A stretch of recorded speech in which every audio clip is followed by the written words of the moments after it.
Welcome to the Observatory. This is the 5th episode, and this week I'm going to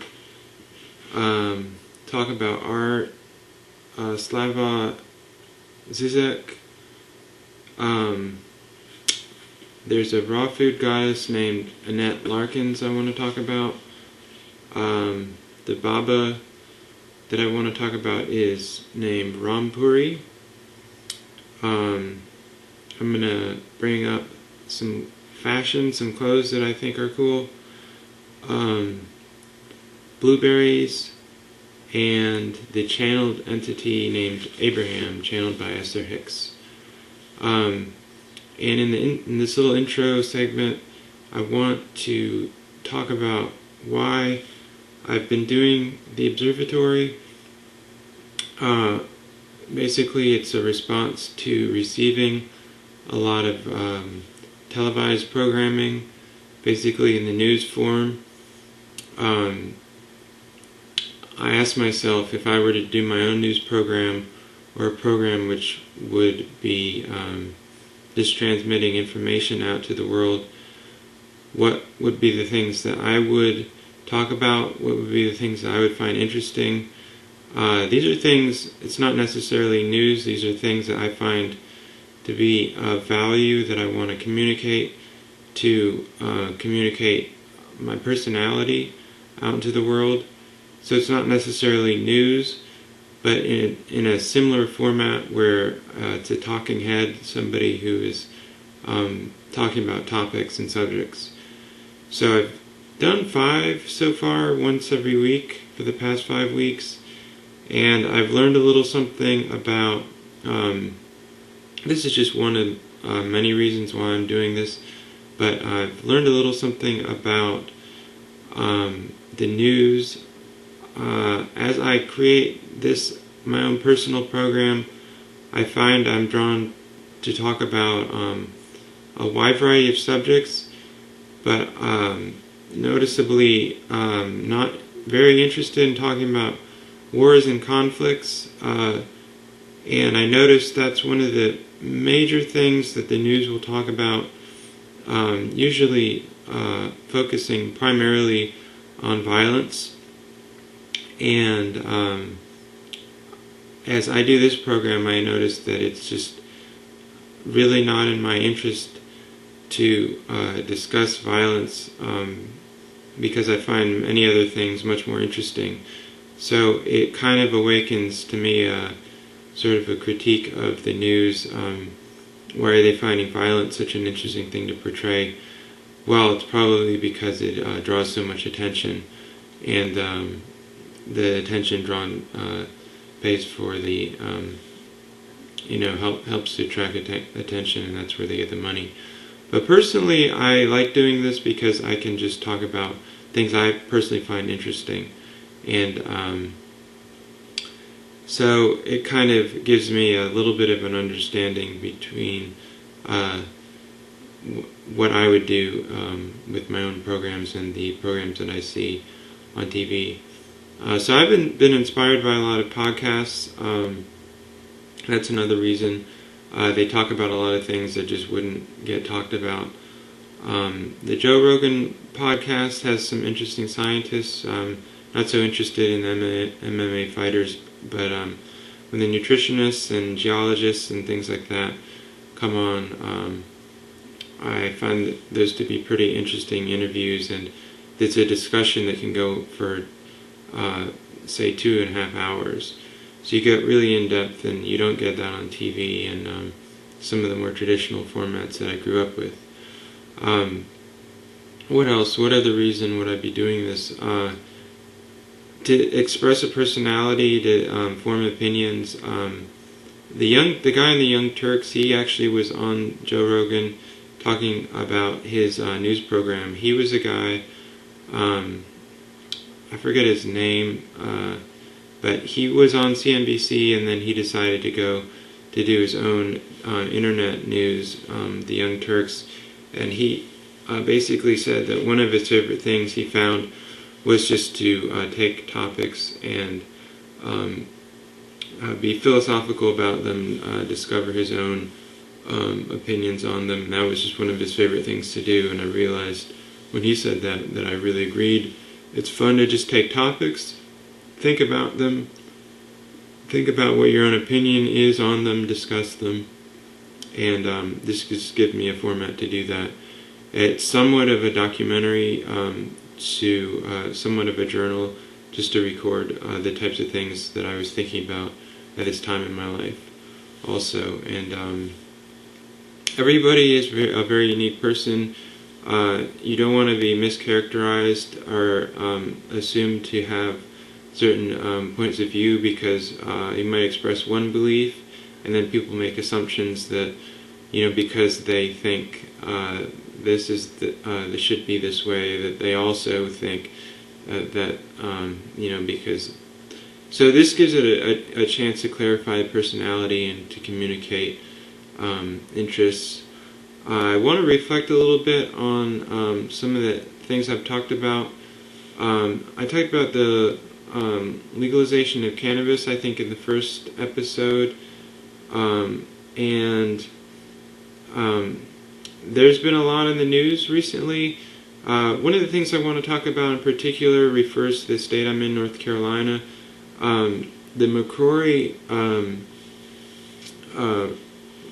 McCrory is the governor of North Carolina right now, and it's been one of the most, controversial and backward times with him as governor. A lot of, I don't know how to describe it, but he actually enacted a piece of legislation that related to cannabis. It's the first medicinal cannabis legislation, which is actually pretty good.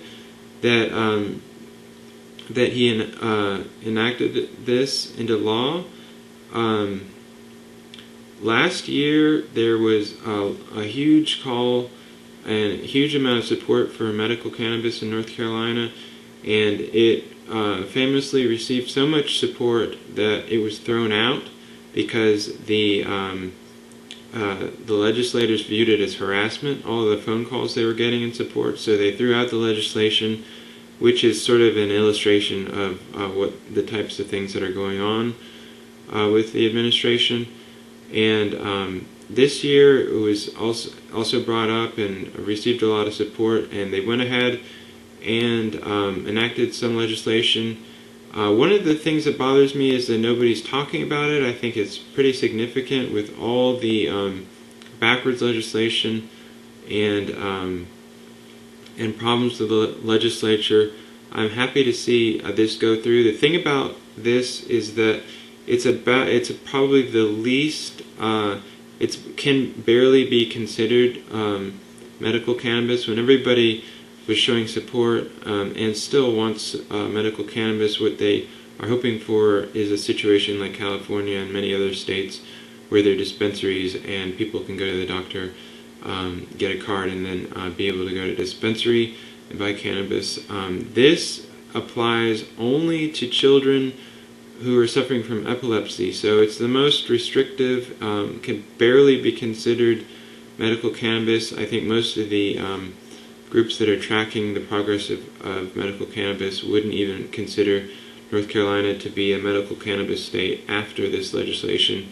But in my opinion, it's still very good because it's a step forward. Even if it's a tiny step forward, it's a step forward. And I wish more people would talk about it. I don't know if many people are even aware of it because I hardly hear anybody talking about it. So I wanted to bring that up. There's been a lot with cannabis in D.C. It's been decriminalized. Another significant aspect of cannabis legislation is that now federal banks are being allowed to receive money from dispensaries. So that's huge. The D.C. Decriminalization is huge. So I just want to bring those things up. There's been a few other major things that if you're interested in the progress of medical, of cannabis legislation and legitimacy, there have been a number of significant advances which I have been happy to see. So there's that I wanted to reflect on. The second episode, I talked about this Second Amendment in my little political segment, and I had a friend who commented. I think he made a really good comment. I've talked with some other people a little bit about the Second Amendment, asking them what they think about it, and they said, well, one of the significant things about it is that you have to ask yourself whether to interpret the Constitution literally, or whether to sort of consider the Constitution to be a living Constitution, which would be a little bit more open to interpretation with the changes in the times. And in a way, this reflects the sort of differing culture between actually biblical attitudes, the way you might have people that are more conservative generally, that are more literal about interpreting the Bible. But that's a little tangent. But basically, the Second Amendment, it is, I consider the core of the Second Amendment is defense against a tyrannical government. You can ask yourself whether or not the government right now could be considered a tyrannical government. It may be. So it's about the right to bear arms, but probably in spirit it's even more about the right to defend oneself against a tyrannical government, and bearing arms is part of this. So my friend made a good point. My friend Jonathan Blackwell, he said,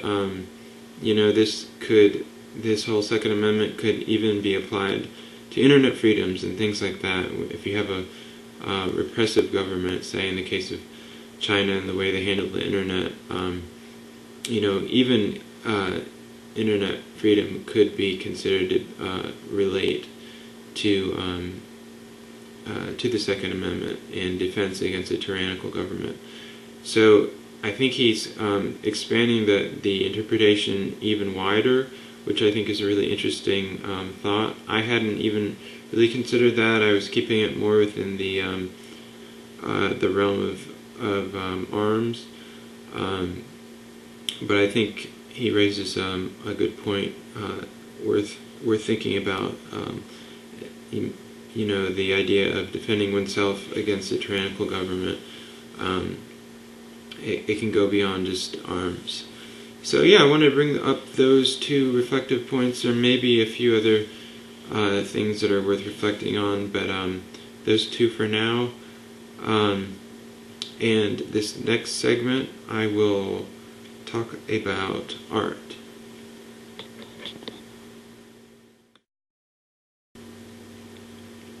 Okay, in this segment, I'm going to talk about art. There's a lot I have to say. What about art am I going to talk about? I'm going to talk about my own personal philosophy in terms of how I approach art as an artist. I don't want to be mischaracterized, so I may have several points. I want to be clear in all these segments. I think it's very important to be clear and to bring up at least one clear point for every segment. So I may have multiple points I want to make, but I know there's at least one aspect of art and my approach to art that I want to talk about, and maybe if I forget some things, I will cover some more things along these lines in future episodes. But in this segment of this episode on the, art and my approach as an artist to art, I want to bring up this particular point. I want to bring up the aspect of symmetry in art, and it may seem like a strange thing to talk about, but I was at a critique art salon a few days ago, and I had a friend there who had gone to School of the Arts not a year after I did, so he's around the same time, but we weren't in the same class. But we had similar experiences, I'm sure, with the critiques and with the education. We had a drawing, a design, and sculpture class. And I had brought some of the pixel art pieces that I worked on, and one of the points he made with one of the pixel art pieces was that, it didn't look like it really had gone beyond any of the things that we did in design. It looked like something that we would have done in a design class, and I was thinking, he said a lot of things that were worth thinking about, and it was kind of a harsh critique, but those are always good, because those are usually the ones that push you forward the farthest.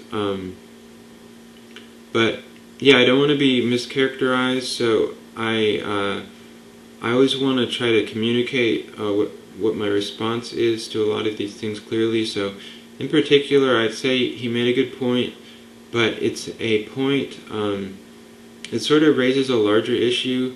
The reason I haven't, in that instance, there is a part of me that hasn't gone beyond design, because there's a major question for me about my education and about art in the world that hasn't, that I feel needs more attention, and it has to do with symmetry.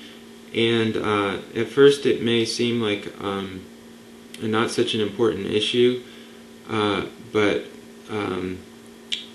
I guess I realized it, I don't know how many, 7 or 8 years ago, when I was learning about shamanism and the art of indigenous people and indigenous people of shamanic cultures. And the point was brought up that almost all the art of shamanic and indigenous people is symmetrical. And it made me think back to my design class, however many years ago. It was in 97 or something, so it was a long time ago. But we dealt with symmetry and asymmetry in design as a basic element. And we did maybe one project that was based, one or two projects that was based on, was based on symmetry, used symmetry for this project, out of maybe 8 or 9 major projects, and they were one of the first or second project, the symmetry focused ones. And in general, symmetry was kind of treated as an afterthought in design, like it wasn't, symmetry is there as an option, but it wasn't something really interesting, or it wasn't really the way to go if you're trying to work with design. And just nobody, when we had more of a free realm to do our own design projects, nobody made symmetrical art. And so on the surface, the concept of symmetry may seem like why are you talking about symmetry? It's just another design element.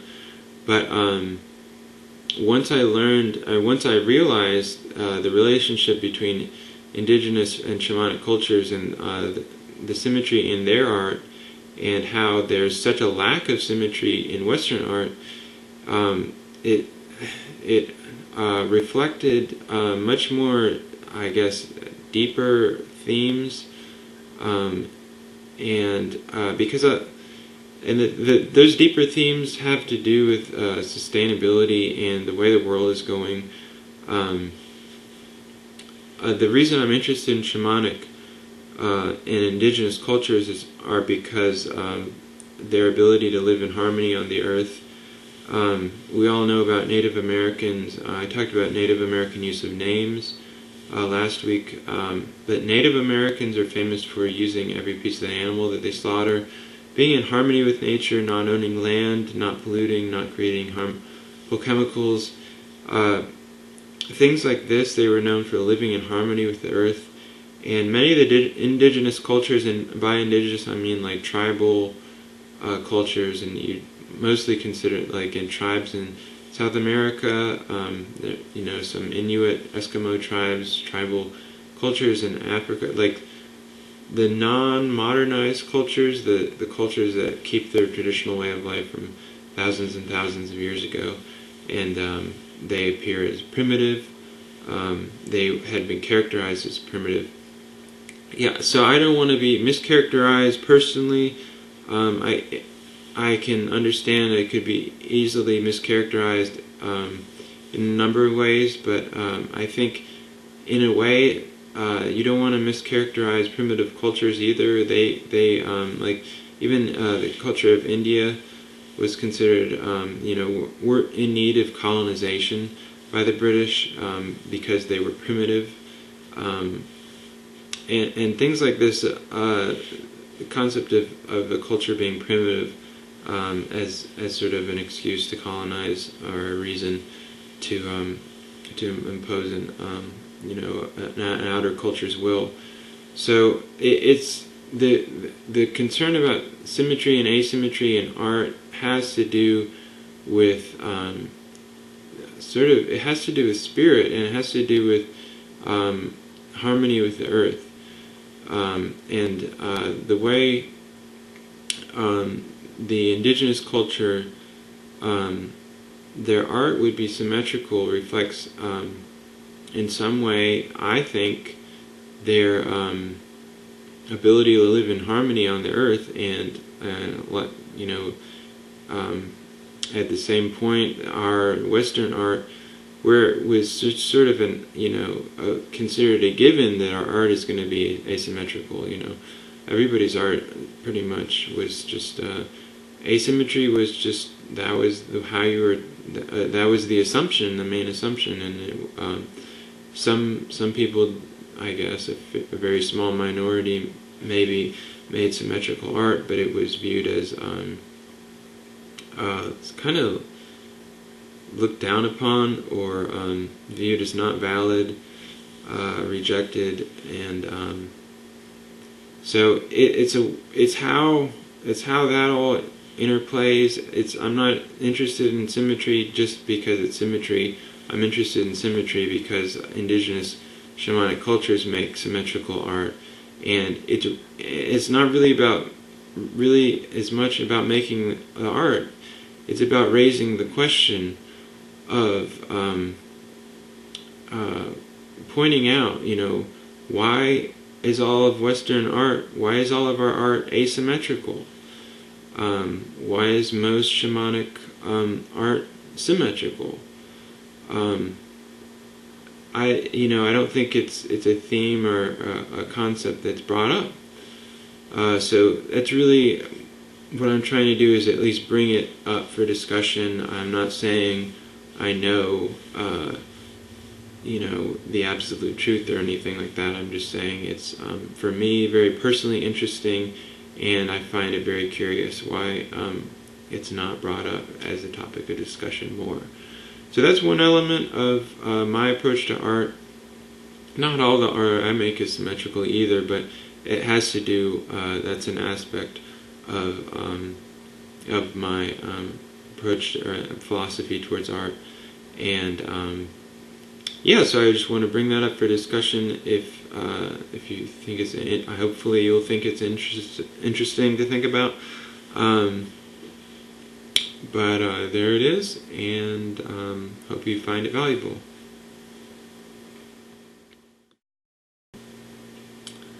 Okay, Slavoj Zizek.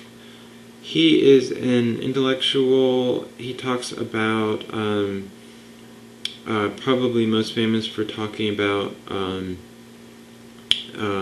cinematic themes and their political corollaries, and how.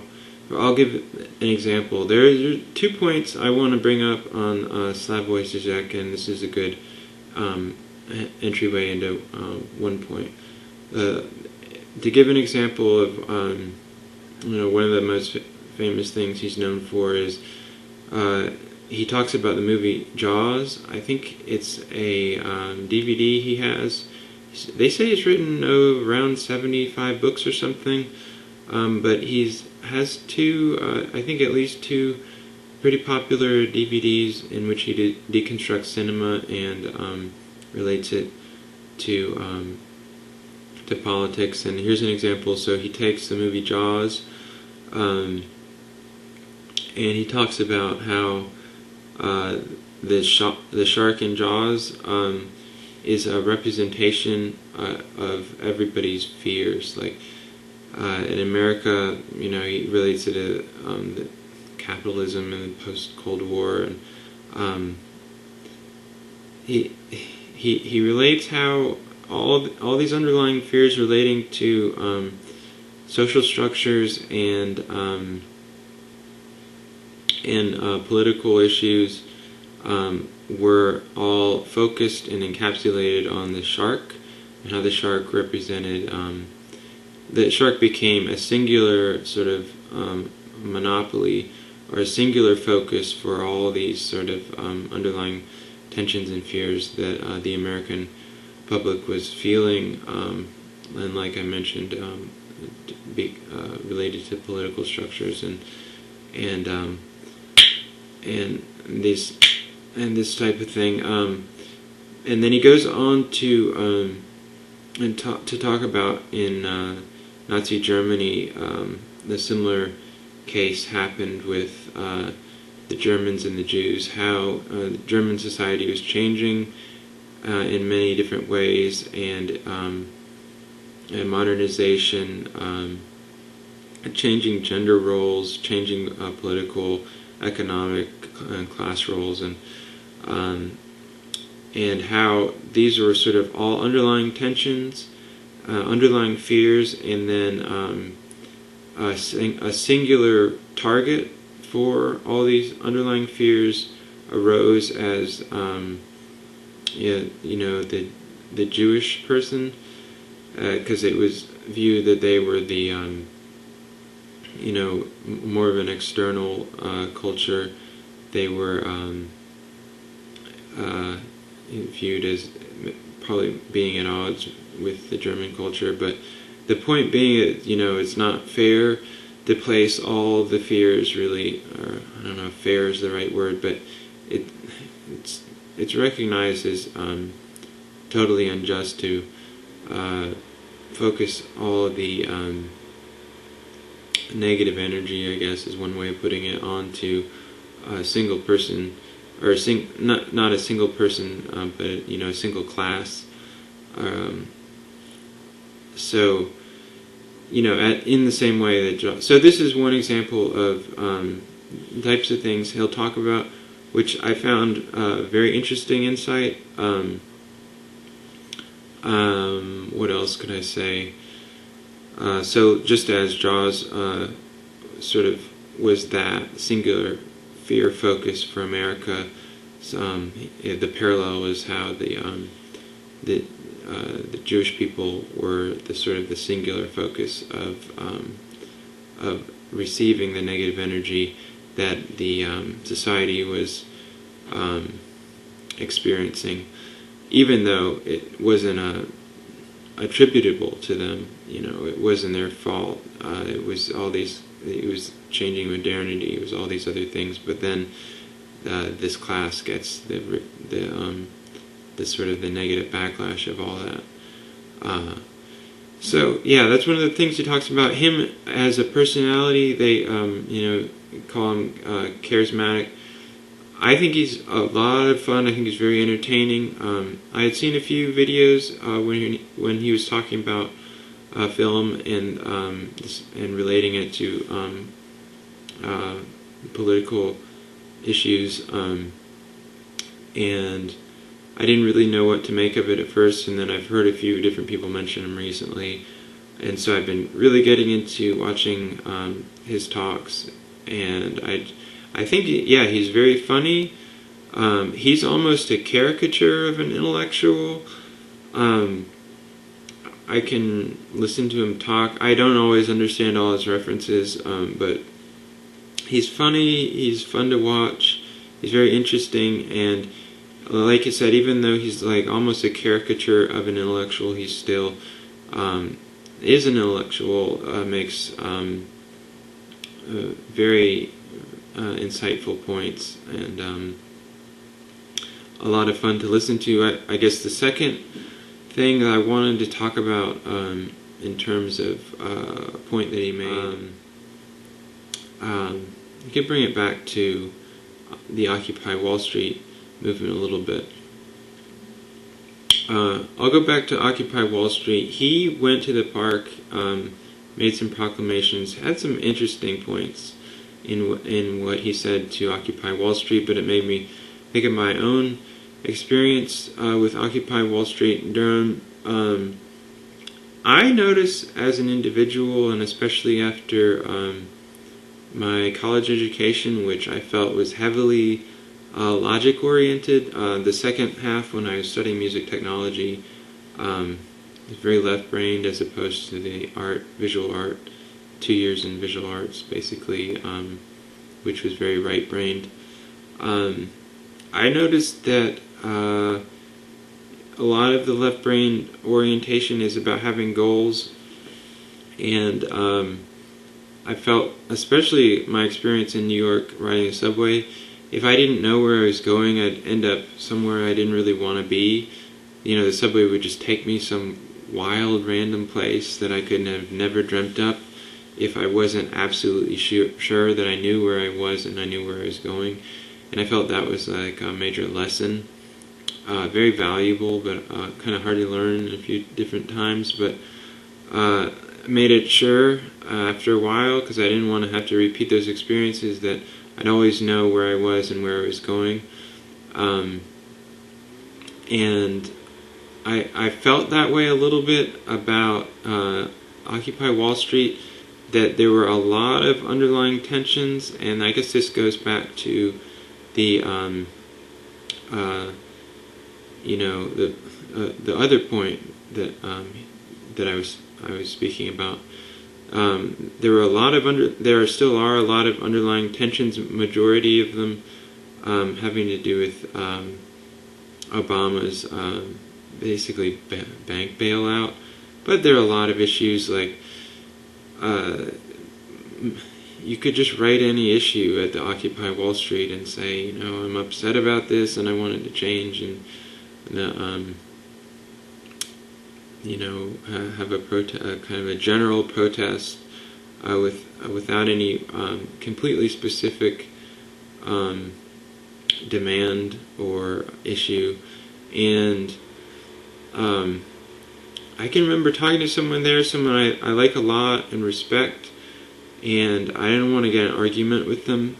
But I remember talking with her and saying something along the lines of talking about the Occupy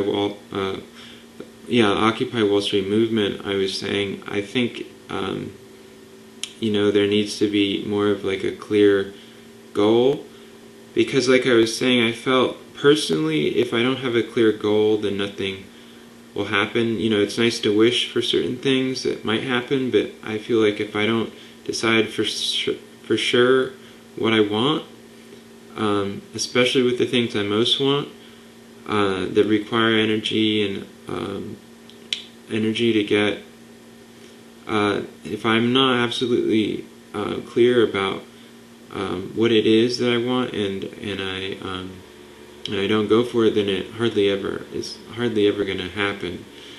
So I feel like clarity and clarity of intention and a clear outcome. It's not always going to be the outcome, but having a clarity of intention and a clear outcome is very important for a positive result. And the result might not always be the same as you envisioned it, but I think not having a clear intention and not having a clear goal usually results in no clear kind of a muddy or muddled outcome. So I was feeling this a little bit with Occupy, like there were just too many issues and no real clear.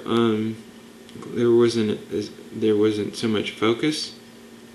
and I guess I said something along these lines, that I wish there was more of a clear focus, and she said something like, well, it could happen anyway, and then I didn't want to argue about it, so I just agreed, and I said, yeah, I mean, I kind of opened my mind, basically opened my mind up to not having a preconceived notion about what a positive outcome for the Occupy Wall Street movement would be. So I just left it at that. I didn't start pressing for a clear, more of a clear focus, more of a clear outcome. So I think there was a clear. I think the greatest victory. I don't know. I'll say the greatest victory of the Occupy Wall Street movement was to raise general awareness of the economic disparity, and it's kind of dwindled, but it hasn't gone away. The movement.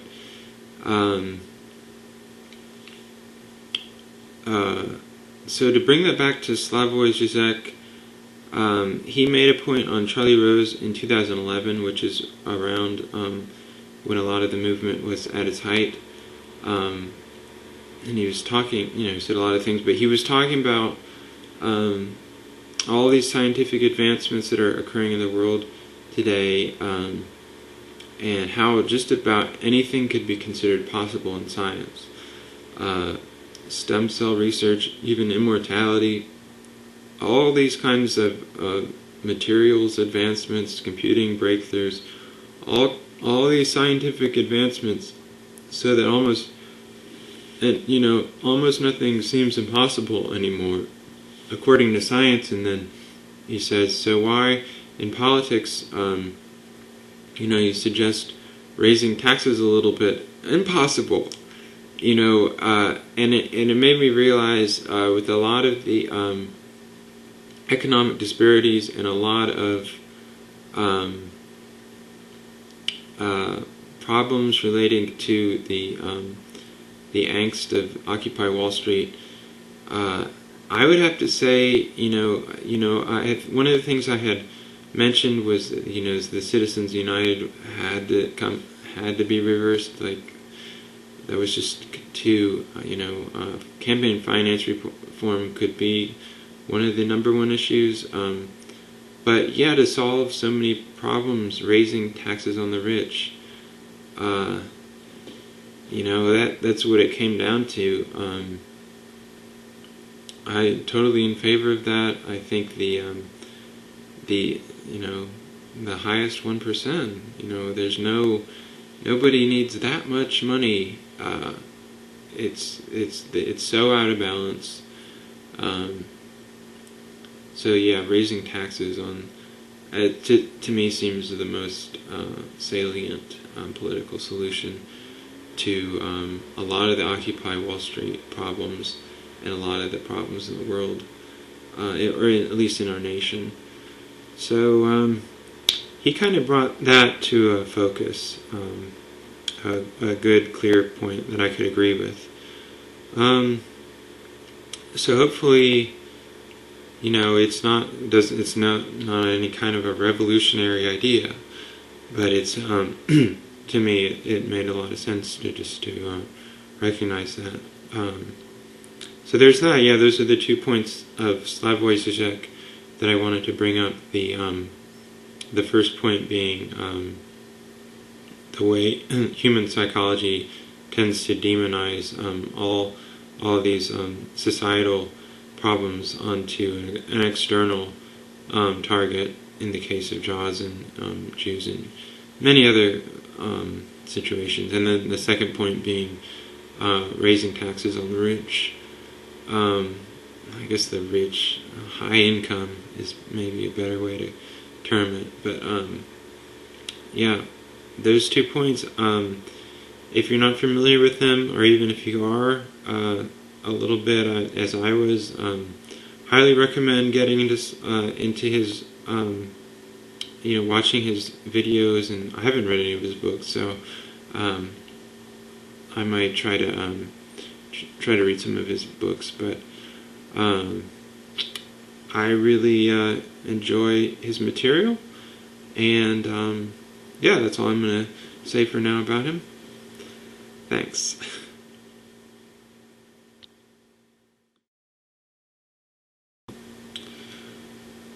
Okay, Annette Larkins is a raw food goddess. She is in her 70s, I believe, and she looks amazing. She's totally beautiful. And the reason I want to bring her up is because I am very much into raw foods, and I talked about Fully Raw Christina last week, and Annette Larkins is another example of a beautiful, radiant person who, I think she has been fully raw for 27 years, and eating raw has allowed her to be radiant and beautiful, and she's also very talented. She built her own computer. She grows a lot of her own vegetables. There are many other facets about her that are fascinating.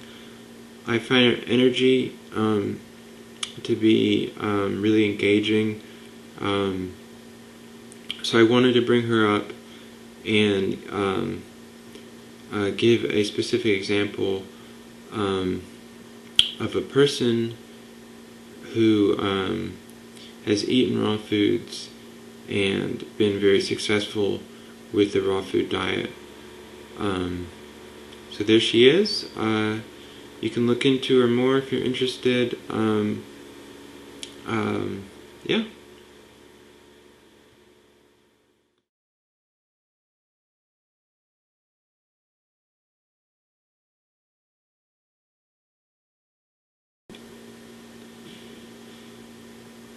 Baba Rampuri, I picked up a book a few years ago, I think it was 2 or 3 years ago, at Barnes & Noble, called The Autobiography of a Blue-Eyed Sadhu. And a sadhu is the term for a holy man in India.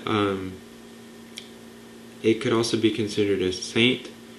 I think many people have seen pictures of sadhus. They are often naked. They have long dreadlocks and are often covered in ashes, and they often sit in front of a fire and have a Shiva's trident that they carry, and a lot of necklaces, bead necklaces. So if you've seen pictures of old wrinkled, textured, they have streaks on their forehead, paint usually.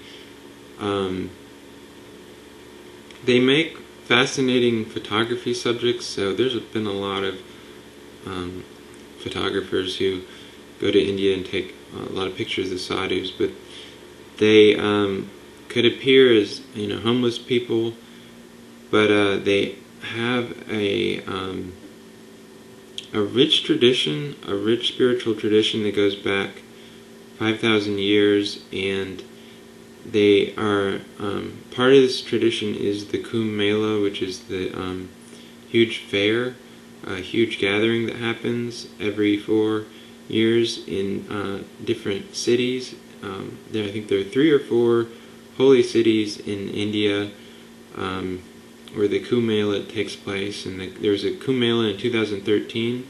And the thing about the Kumbh Mela is the largest gathering of people on planet Earth. In 2013, I think there were up to 70 million people that came to that spot throughout the course of the 2 or 3 months.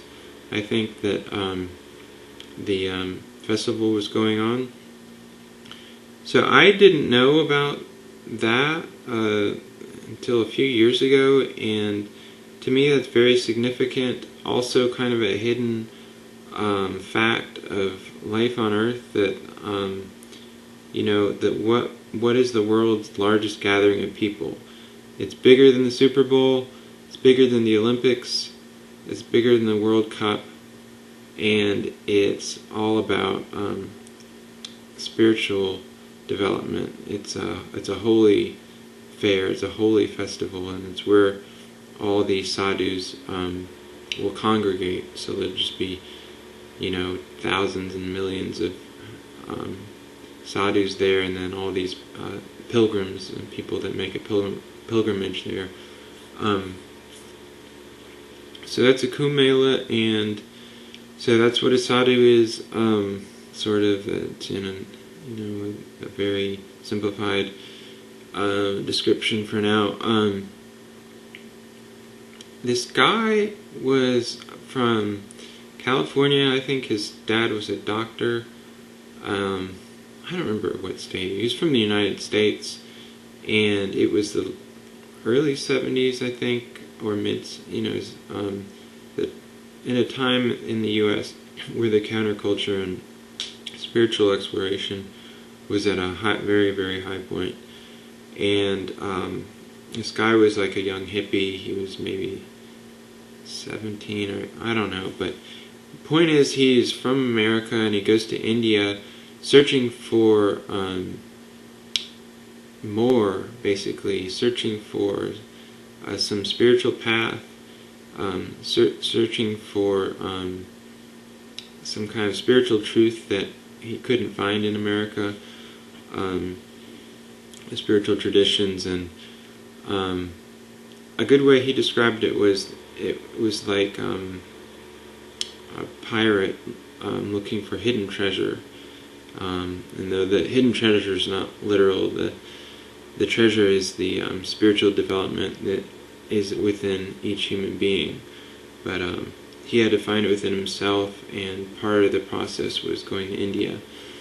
And he's one of the first few tiny, I guess, minority of sadhus who are white. So that's the significance of his title, the autobiography of a blue-eyed sadhu. He's a white sadhu, a sadhu that had come from America, and they all thought he came from England. But they had a big debate going on about whether a Western white person could ever become a sadhu, and all these debates are lived out through experience in the real world. So he was a major part, because they had people come to them and start the process of being initiated, but they couldn't continue because it was too, it was too otherworldly. They were drawn back to their wine and women and things like that. But he represented the one of the few Western people who was able to stick with the training or initiation and receive a major, I call it transmutation of spiritual energy from that lineage. If you want to know more, you can read his book. I've listened to, he's very active right now. I've listened to some of his talks on Google+. He says just amazing things.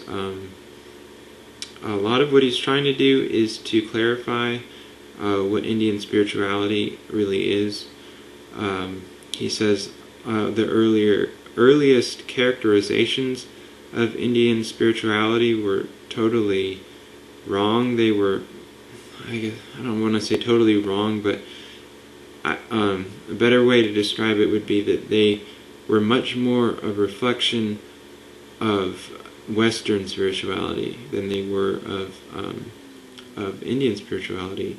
And a couple examples to illustrate why he said this would be that his experience in India is that there are just so many various tribes and sects and groups that each little pocket and area has its own there's so many languages and belief systems, and it's just very varied. There's a wide variety of cultures, and Western people went to India trying to figure out what is their spiritual text, when there are all these different groups that are so varying. And then they come up with the Bhagavad Gita, and they kind of treat the Bhagavad Gita as the Indian spiritual Bible. And there are many Gitas, many Vedas, many different traditions. So it's just a mischaracterization to try to say that the Bhagavad Gita is the Indian's Bible. It's a holy text, but there are many. It doesn't operate the same way. And it's sort of similar. I mean, there are many similarities, but another way to illustrate that point would be that. Let's see. There were. I'll just move on, but Indian spirituality. So he wants to dispel this notion of, I remember what I was going to say. Indian spirituality was first characterized as very mystical, and probably today people would think of Indian mystics and this kind of thing. And he said his experience there is that it's much more like a scientific thing. It's not mystical, but much more, I guess you could say, I don't know if he went at it saying technique-based or anything like that, but much more of like a scientific approach. And it kind of reflected how the Western spirituality was actually very mystical and in a way kind of non-scientific. So it's that type of thing that he's working on clarifying.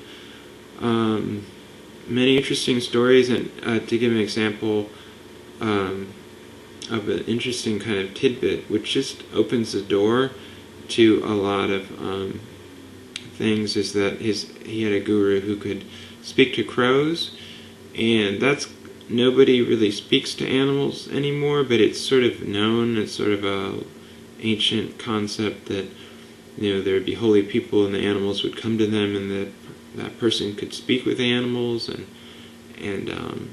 kind of a fascinating memory of a past time, or it's something we can identify with as that might have been true in the past. It's not true anymore usually, but even in the 70s or 80s, whenever his guru would speak with crows. He said he knew the crow language and could speak with them, and it sounds totally outlandish to us, but that's an example of one of the things he would talk about. So his book, Autobiography of a Blue-Eyed Sadhu, I loved it, and I've read it a couple of times, and I've been following his talks, and I'm just amazed with his life story and with a lot of his material. What else can I say? His guru Bai, which is like his guru brother, is I don't want to say this for sure, but I know he's friends with Goagil. I don't know if he's exactly considered Goagil is exactly considered his guru Bai.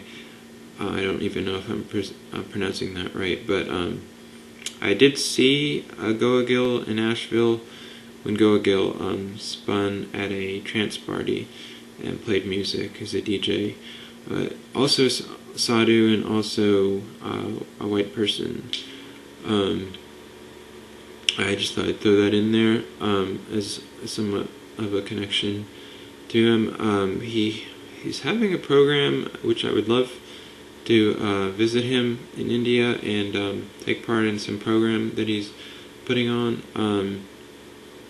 So maybe I'll have a chance to do that someday. But check out his book, his website, his YouTube channel if you're interested. And that's it. Baba Rampuri.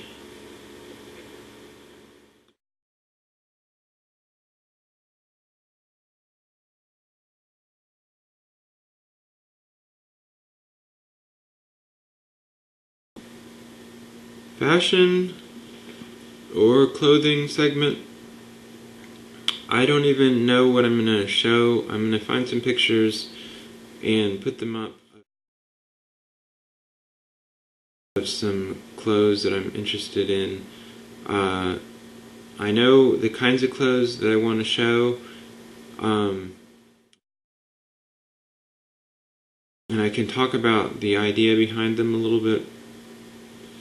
Basically, the kinds of clothes I'm interested in, if I ever make any, and I've found some, are the kinds of clothes that, I guess one way of saying it would be the kinds of clothes that a Gundam character would wear.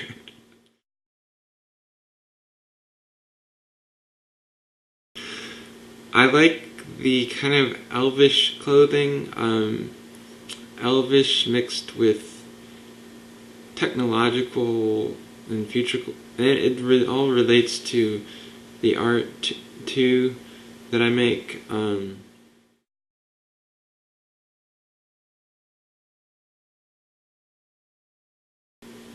I think there can be a lot more done with lines on clothing. Like there could be more. If you look at a pair of pants, they just have, and usually they have just one line going, one seam going up the side, and the space could be broken up in a much more interesting way. The lines could be changed to be a lot more interesting. So I've seen some clothes that are totally in line with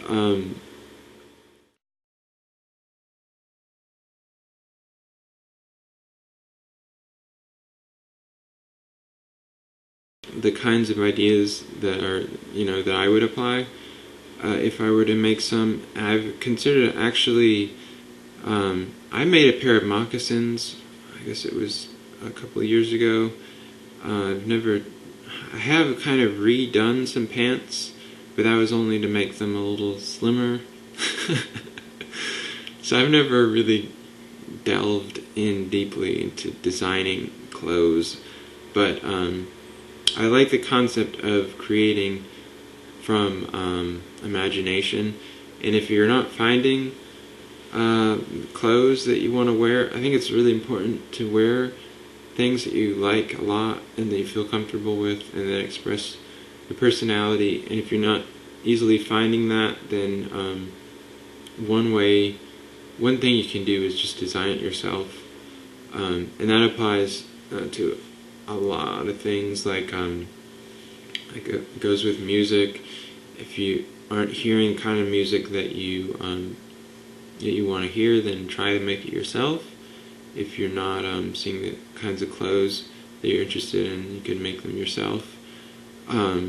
If you're not seeing the kinds of news programs that you find to be interesting, then you can make your own program.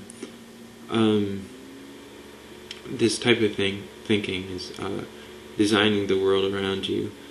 And that, I don't want to get caught in a trap of my own creation, but rather just to always recognize I have the freedom, creative freedom to design the world around me based on my own imagination. So I'll show some of the clothes that I find interesting. I don't know if I put into words very well what it is. I guess I'd say elvish, some kind of elvish style. It's kind of an eco style, but melded with a lot of these clothes I'll find in trance party, it's like party outfits. And a lot of the party outfits, like they'll have cool shirts, or what they call sweaters, which are kind of like sweatshirts. I really like some of the design. I'll show some of these designs here, and I could wear those, not just at a party, but just wear it around and have that say something, have that design communicate something. But then you look at their pants, and their pants are just crazy usually. And I feel like, yeah, there's no way I could wear those pants in public. I wouldn't even want to wear those pants to a party because I don't like the way they look. But, yeah, like I said, I've actually considered designing my own. It would be pants, shoes, shirts, sweaters, jackets, coats, hats, vests, all that stuff, socks even, but have it in a certain style, and I'll show some of the styles that I resonate with, just to express my personality and to put those ideas out there. All right.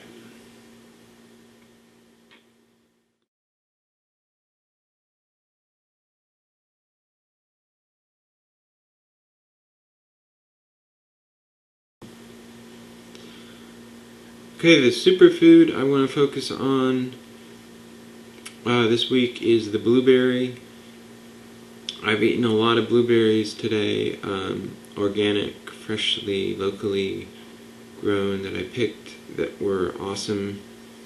And what I know about the blueberries are that they are one of the most nutrient-filled berries and foods. I read an article about, I think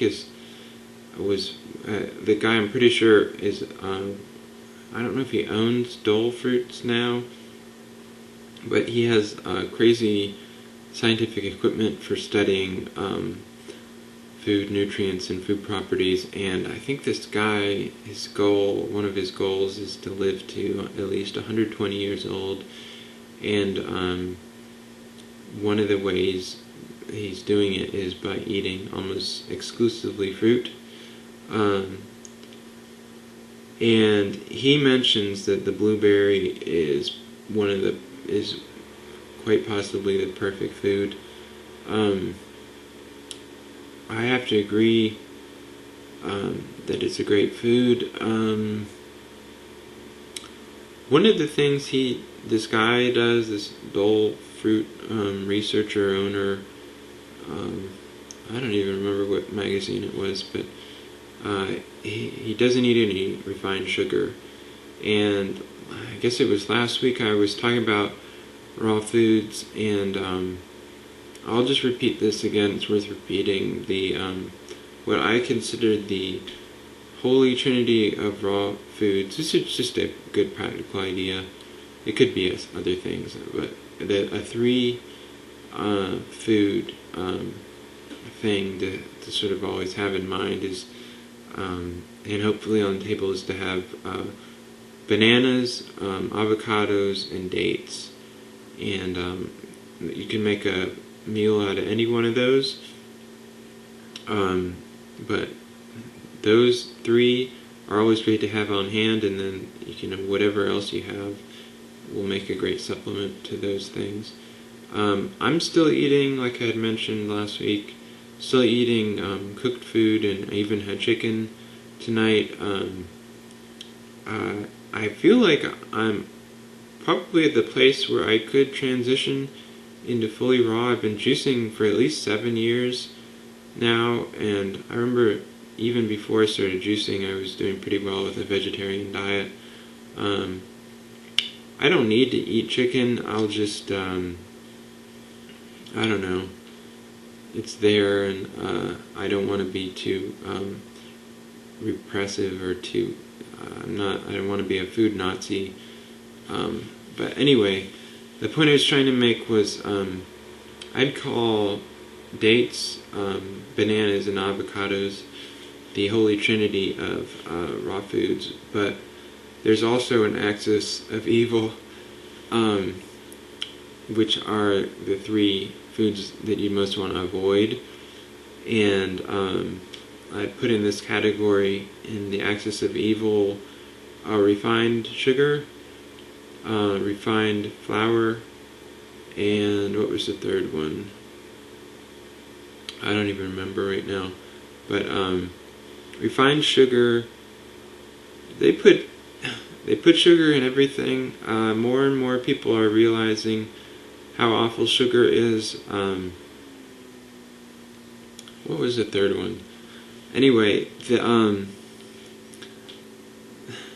one of the things that I had heard a few weeks ago, maybe 2 or 3 weeks ago, was that they put sugar in cigarettes, and I guess it's true. I had heard it, but for me, if they put sugar in cigarettes, and cigarettes are known to be one of the hardest habits to quit, then it's like sugar is just one of the hardest things to quit, and they put it in everything, and it's so insidious because people don't realize that they're all addicted to sugar, and a major problem with transitioning into did I mention flour? Refined flour, refined sugar, refined flours, and probably some other refined thing, but I'll remember it at some point. And anyway, sugars and in everything, it's a totally addictive substance and it has no nutritional value, and I think it even strips nutrition from the body, and I guess it leads to, in children in particular, violence maybe, but it's one of those things where I've had to battle with it. I've noticed I have what I call sugar cravings, which I think a lot of people, and I also would have mistaken it for hunger pangs, but it's more sugar cravings. It's a feeling of hunger, that ache in the stomach, but it's actually, I think it's a sugar craving. I don't really crave sugar after doing pretty well with being on raw foods, and getting back to the point, I feel like I'm at a point where I could probably be fully raw, and it's just a matter of, the hardest thing is to reject food that's offered, and you realize how much food is offered to you, and you don't want to hurt people's feelings about it, and you don't want to reject them, because people will feel rejected, and they offer food, and you say you don't want to eat it, and then they don't give a very good response to that. So I don't want to hurt people's feelings, but at the same time I want to eat the best possible diet. So it's just one of those things. So yeah, the blueberry, it's a great part of the raw food life. Berries, goji berries, and segumi berries, all kinds of blackberries and stuff are great. I try to eat blueberries once a week if I can. That's usually on the Monday. I make a blueberry smoothie. So, go blueberries.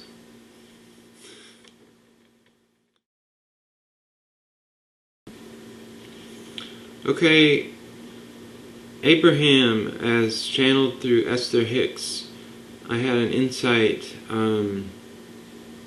recently relating,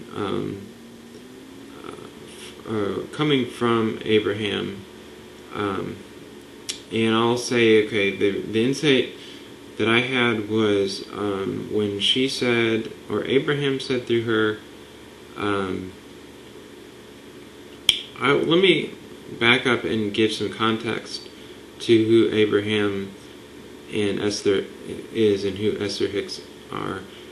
Esther Hicks is a lady, and she channels a non-physical entity, a non-physical personality, and that guy's name is Abraham. And that guy explains reality. He talks about reality. I wouldn't say he explains reality, but for people who are interested in channeled material, it's very similar to Jane Roberts and Seth. She would go into a trance, and she would tap in to an alternate personality, basically, who claimed to exist in some other dimension, and was speaking through her for the benefit of people. So to clarify, to help other people clarify, and to make their lives better.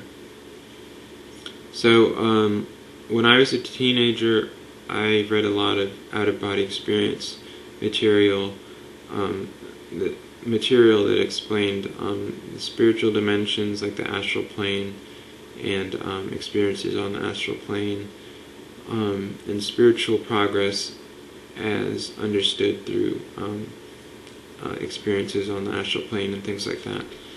And I guess that led me to Jane Roberts and the Seth material. And the Seth material, like I had mentioned, Jane Roberts was channeling this entity, this non-physical personality named Seth, and I think it was in the 70s and the 80s, and she would have sessions where people would come to her house, and there would be a group of, say, 20 people or something, and be a little like a get-together, a little party.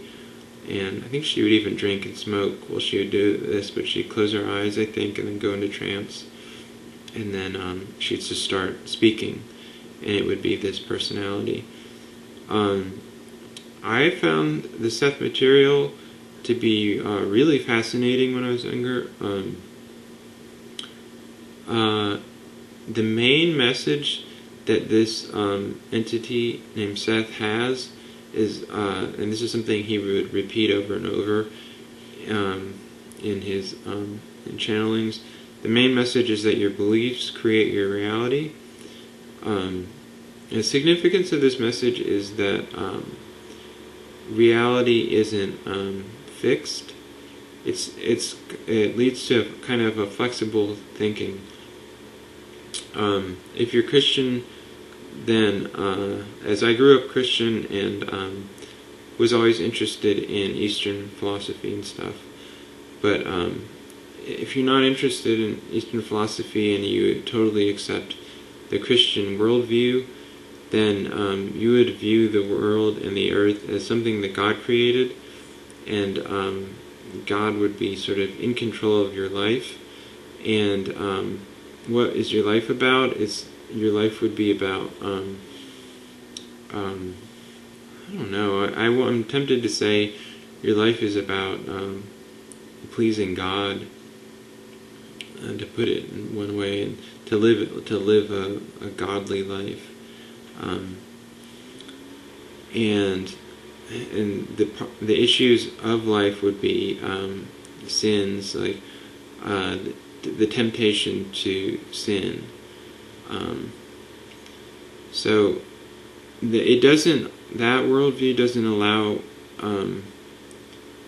the concept of a connection to the divine source necessarily. It kind of makes God external. Well, it does make God external, and it puts God in the sky, quite literally. And there's admittedly there's a whole spectrum of Christian belief and how literally they interpret it. But just kind of generally speaking, generally speaking, I want to kind of create this dichotomy or illustrate the difference between the worldview of, say, a Christian, a general Christian, and someone who's a Sethian, I guess you could call. The Seth material allows you to be in, ideally, I guess, it allows you to look at the world as something you're co-creating. So you consider yourself to be, you and God would be much more one and the same, and life, you can view life as a work of art, your personality being a creative process, a creative ongoing process. And this thought alone is so deep. It was so deep for me, and he goes into depth with the explanation. But even just that thought, when you consider the differences between people's personalities,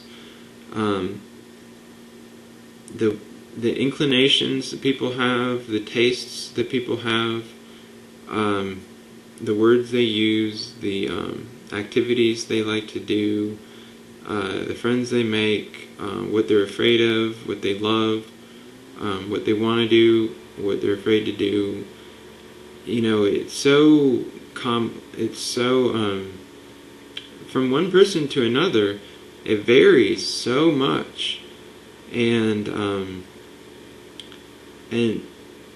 you don't consider, according to a Christian worldview, of course you can consider, but I wouldn't think it'd be unlikely to kind of not notice that so much. I mean, of course you're going to see the difference from one person to another, and from a Christian worldview, but I guess that whole concept of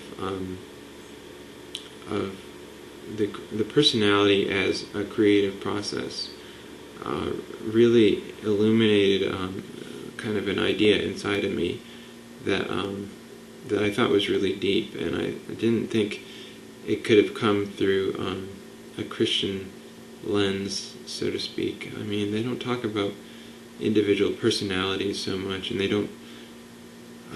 Anyway, I got that idea through the Seth material, basically, and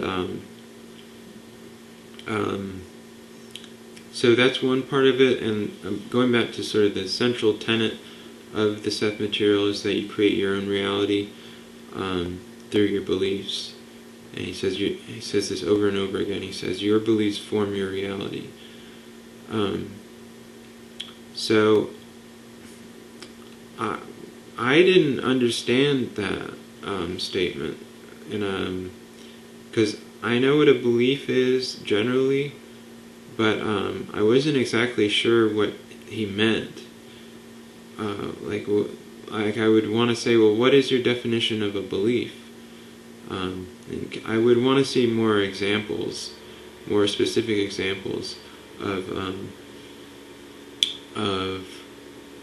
a way in which someone's belief forms their reality, and that's the way I was when I was first learning it.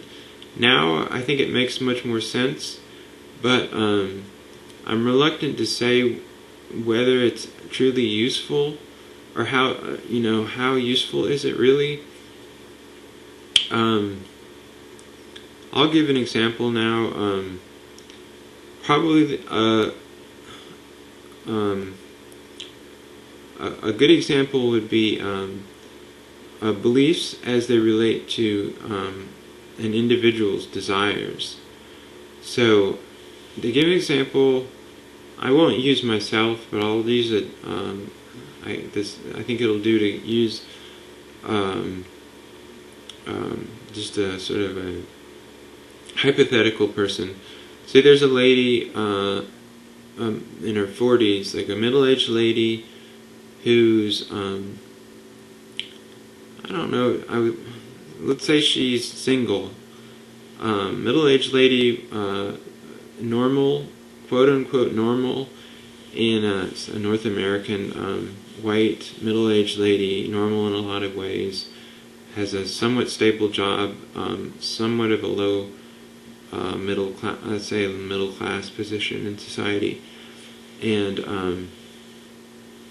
she has this desire to travel to Russia because she loves Russian architecture or something. She loves Russian culture, and she wants to go to Moscow. This is just an example. And she believes that it's her belief that she'll never be able to go.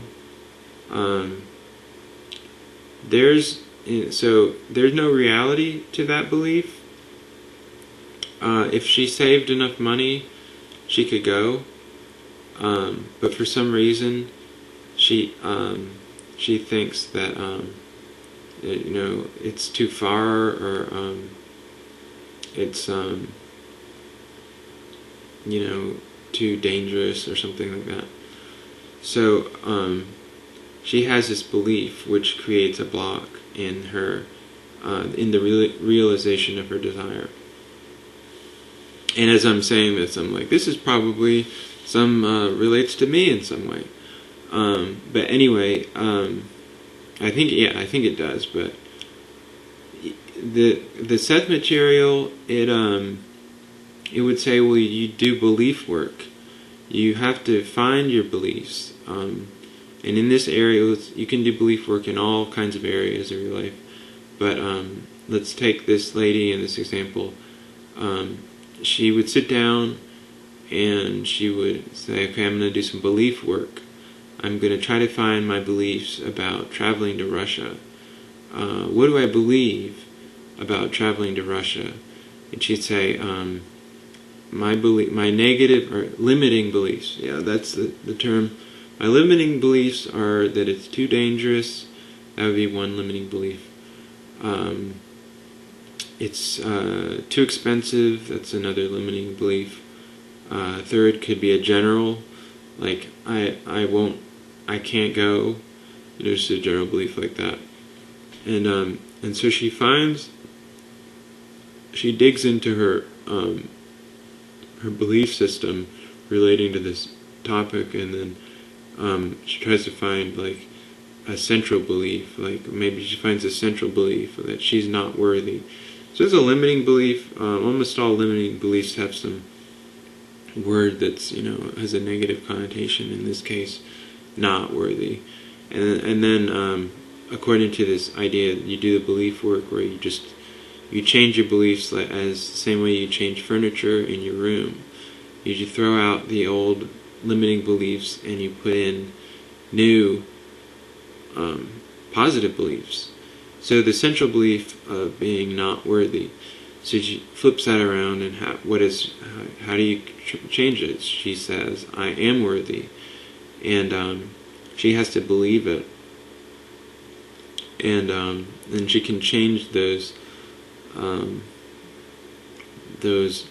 other beliefs that are related to the central beliefs. And then she says, I do have enough money to go, and then it's not too dangerous to go. It's safe, it's safe enough for me to go and come back, and I'll be fine.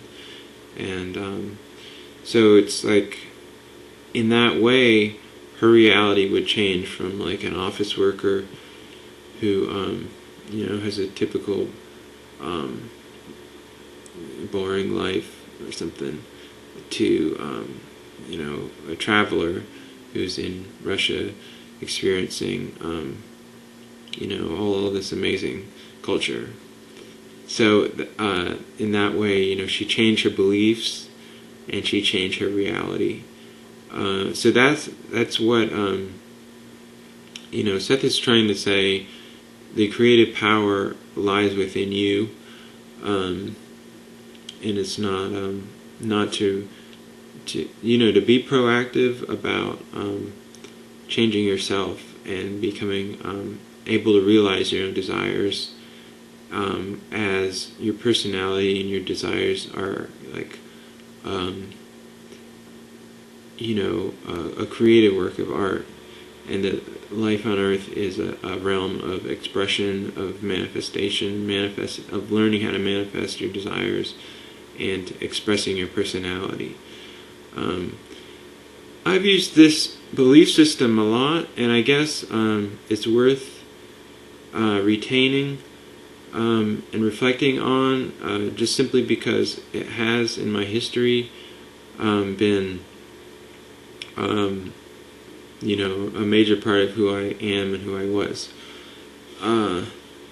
So this Esther Hicks lady, she channels someone named Abraham, and he says very similar things. It's a very similar scenario, because Jane Roberts died.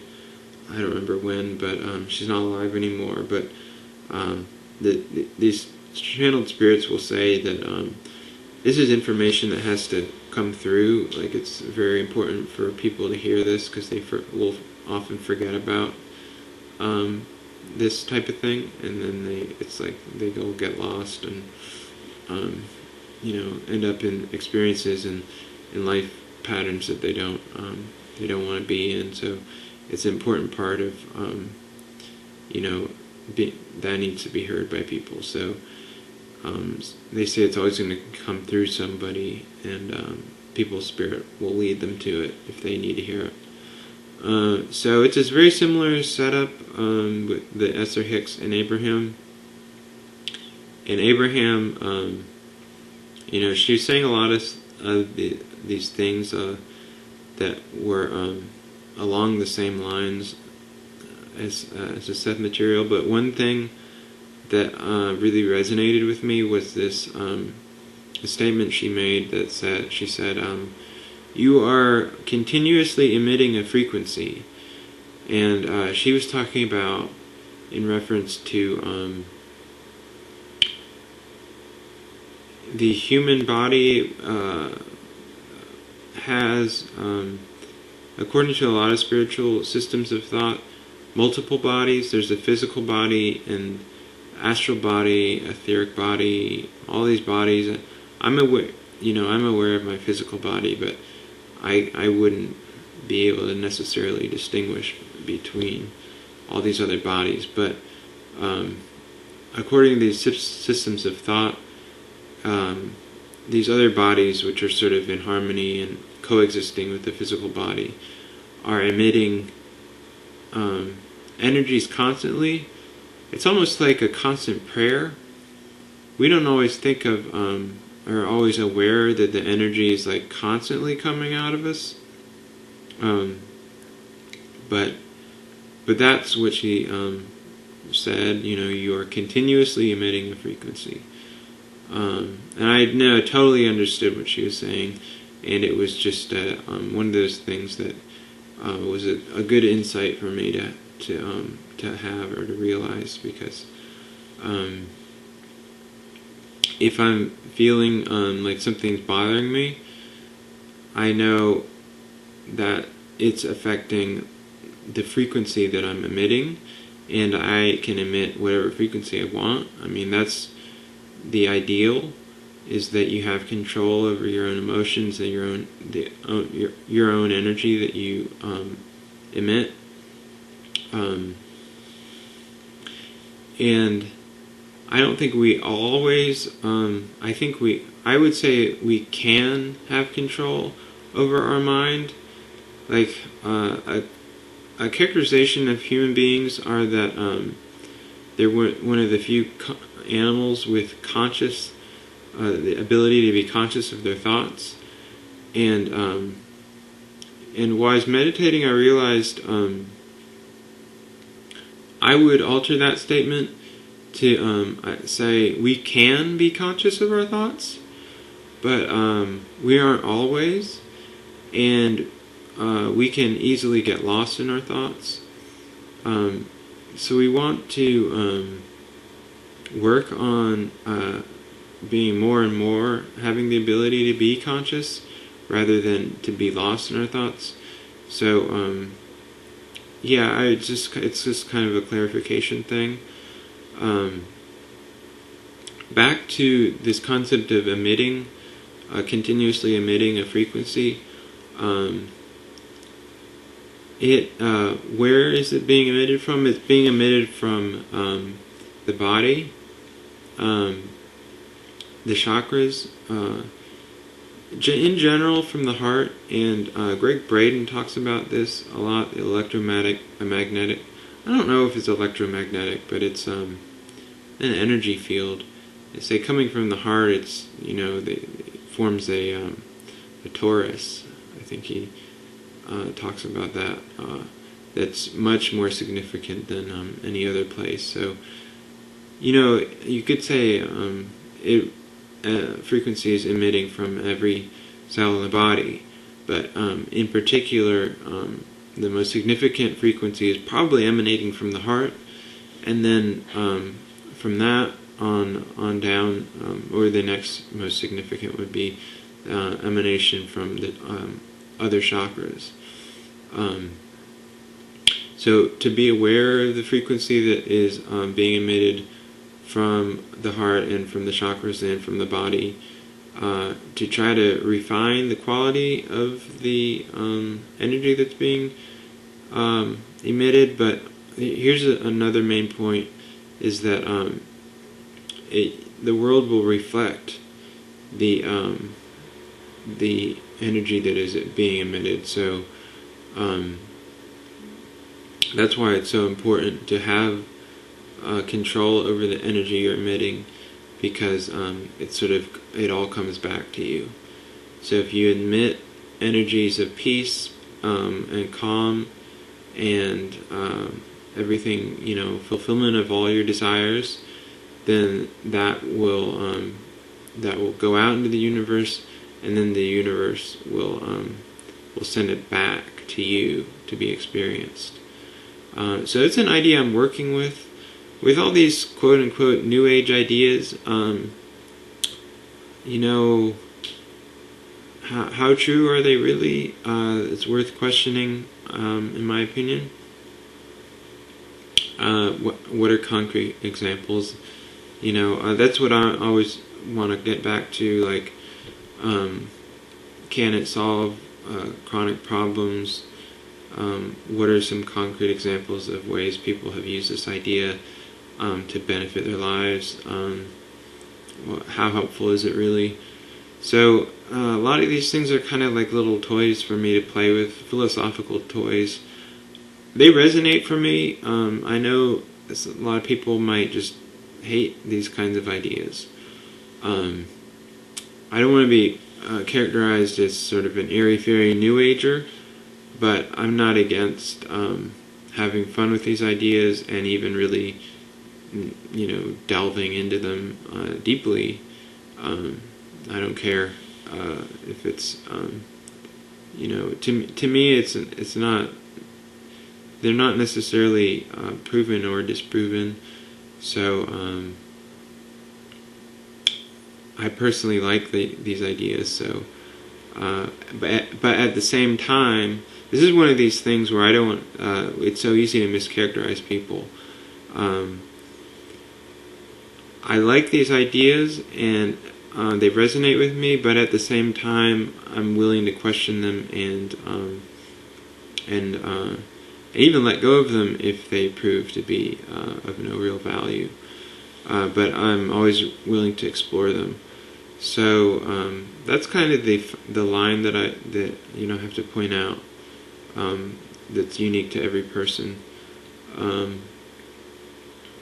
That's where I will finish talking on this Esther Hicks Abraham concept, and that's it for episode 5.